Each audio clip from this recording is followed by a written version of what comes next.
Di pegunungan terpencil India, Kiran ia menikah bukan dengan satu pria, tetapi dengan 3 saudara laki-laki sekaligus.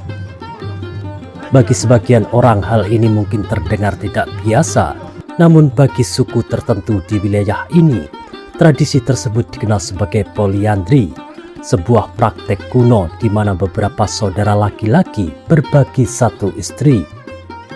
Banyak wanita memiliki 2, 5, bahkan 7 suami, dan mereka memberikan hak yang sama kepada masing-masing suami. Tradisi ini bukan sekedar pilihan, ini adalah warisan budaya yang telah bertahan selama berabad-abad, diwariskan dari generasi ke generasi.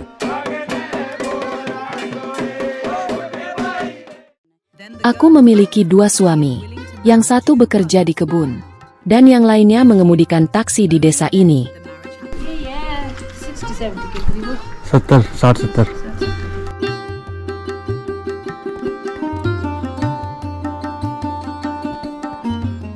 Dalam video ini kita akan menyelami kehidupan mereka lebih dalam, melihat bagaimana hubungan ini berjalan dalam keseharian, bagaimana peran dibagi, dan bagaimana keharmonisan dijaga.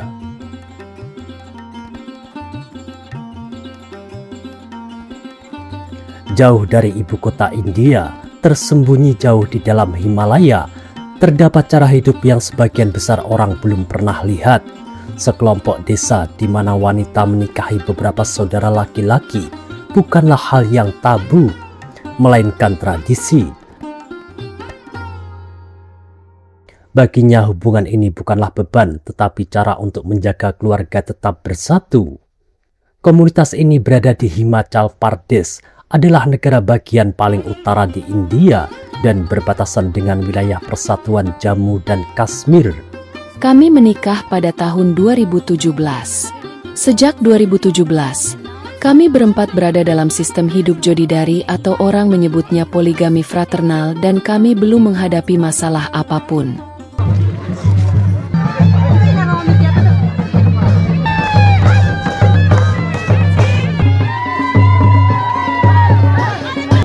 Di desa ini kisah seperti ini bukanlah hal langka. Banyak wanita menjalani kehidupan yang sama, berbagi satu rumah, satu keluarga, satu tujuan.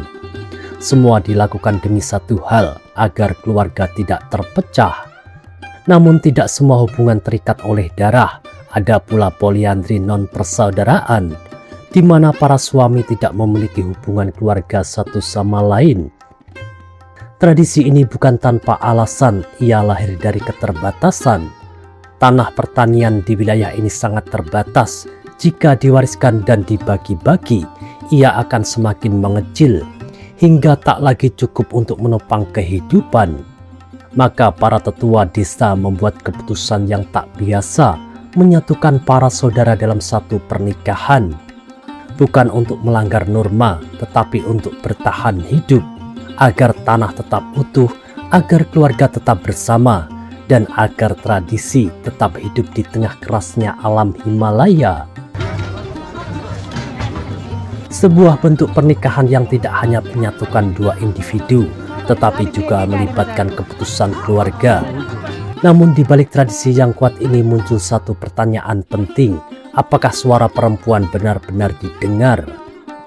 Dalam praktiknya, keluarga pihak laki-laki akan mengajukan lamaran, namun yang menarik, keputusan tidak berhenti di sana. Perempuan yang dilamar akan ditanya secara langsung, apakah ia bersedia menikah, bahkan dengan 2 saudara laki-laki sekaligus. Pilihan itu ada di tangannya. Jika ia menerima, maka pernikahan akan berlangsung. Jika tidak, semuanya berhenti di sana. Tidak ada paksaan, tidak ada tekanan, bukan dari keluarga, bukan dari lingkungan, dan bukan dari siapapun. Tradisi ini bukan hal baru, ia tetap hidup dan bertahan selama berabad-abad, menjadi bagian dari budaya yang dijaga dengan penuh kesadaran. Namun muncul satu pertanyaan besar, bagaimana mungkin begitu banyak hubungan dijalani dalam satu ikatan yang sama? Ketika 2 saudara laki-laki berbagi satu istri, apakah tidak ada kecemburuan, tidak ada konflik, tidak ada rasa ingin memiliki sendiri? Jawabannya sederhana dan mungkin mengejutkan. Tidak pernah. Segalanya dijalani dengan rasa saling memahami. Cinta tidak dibagi untuk melemahkan, tetapi untuk menguatkan kebersamaan. Tidak ada yang diistimewakan, tidak ada yang diabaikan. Semua hidup berdampingan, dengan keseimbangan dan pengertian yang telah diwariskan turun-temurun. Di tempat ini rumah bukan sekedar bangunan, rumah adalah pusat kehidupan. Dalam satu atap bisa tinggal lebih dari satu keluarga. Jika ada 6 saudara laki-laki, maka istri-istri mereka pun hidup bersama. Mereka berbagi segalanya, pekerjaan, tanggung jawab, dan juga kehidupan itu sendiri. Tetapi menurut agama Hindu dan hukum India, ini tidak sah. Jadi bagaimana ini bisa terjadi? Hukum yang berlaku untuk masyarakat umum disebut hukum perundang-undangan, dan berdasarkan hukum ini, suku tertentu sering diberikan pengecualian. Namun aspek hukumnya tetap ada. Suku ini mungkin mengikuti praktik berpasangan sesuai budaya mereka, tetapi secara tertulis, seorang wanita hanya akan dianggap memiliki satu suami yang seringkali adalah kakak laki-laki tertua. Namun sekarang zaman telah berubah, anak-anak mereka pergi ke kota untuk pendidikan, di mana tradisi ini sering dipertanyakan. Anak-anak menghadapi masalah, karena anak-anak harus terdaftar hanya atas nama satu ayah ketika mendaftarkan mereka di sekolah. Ketika anak-anak dari komunitas suku Hatti pergi keluar, mereka harus menghadapi banyak hal yang berbeda.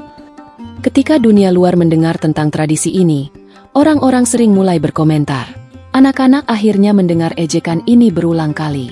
Mereka memang menghadapi kesulitan, tetapi setiap orang memiliki cara berpikirnya sendiri dan kami telah belajar untuk tidak terlalu mementingkan apa yang dikatakan orang lain.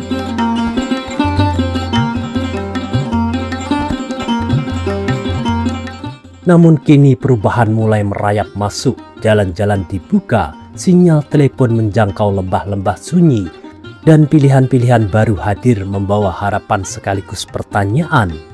Akankah tradisi yang telah mengakar kuat ini tetap bertahan atau berlahan memudar tergantikan oleh arus modernisasi?